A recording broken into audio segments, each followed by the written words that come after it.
Di dalam renungan-renungan sebelumnya, saya sedang mengungkapkan atau menyatakan ayat-ayat yang secara eksplisit menyatakan bahwa Yesus itu adalah Allah. Kita melihat Yesaya 9 ayat 5, Yohanes 1 ayat 1, Yohanes 20 ayat 28, juga kata-kata Paulus, dan sekarang saya akan menunjukkan ayat lain lagi, yakni dari surat Ibrani. Di dalam Ibrani 1 ayat yang ke-8 dikatakan, tetapi tentang anak ia berkata, tahtamu ya Allah tetap untuk seterusnya dan selamanya, dan tongkat kerajaanmu adalah tongkat kebenaran. Perhatikan baik-baik di dalam ayat 8 ini dikatakan, tetapi tentang anak. Nah, kata tentang ini terjemahannya sebenarnya tidak terlalu pas. Kalau kita melihat terjemahan Indonesia sehari-hari, dia bilang, tetapi kepada anak, atau versi King James, but unto the son. Kepada anak.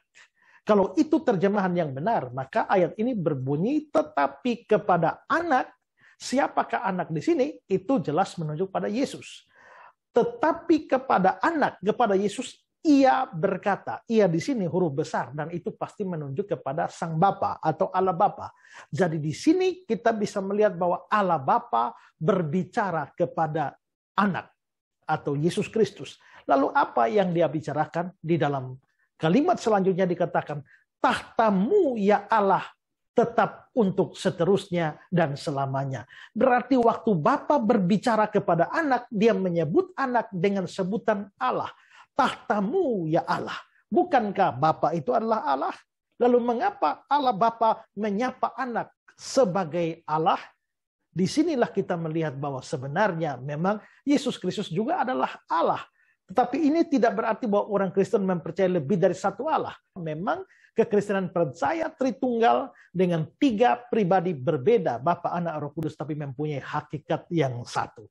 Seringkali orang-orang Islam bertanya, jikalau Yesus itu adalah Allah, mengapa dia masih memanggil-manggil Allah lagi? Ya Allahku, mengapa engkau meninggalkan aku? Tapi di sini kita bisa melihat bahwa Bapa sendiri yang adalah Allah menyapa Yesus sang anak itu sebagai Allah juga. Nah, kalau kita sekian lama hanya melihat pengakuan rasul-rasul atau nabi-nabi yang menyatakan Yesus adalah Allah, sekarang kita melihat kata-kata Bapa sendiri, Allah Bapa sendiri yang menyatakan bahwa Yesus itu adalah Allah. Siapa yang mau meragukan kata-kata Bapa? Jikalau kata-kata Bapa dipercaya, maka tidak bisa tidak Yesus Kristus sesungguhnya adalah Allah yang sejati itu. Yang percaya katakan amin.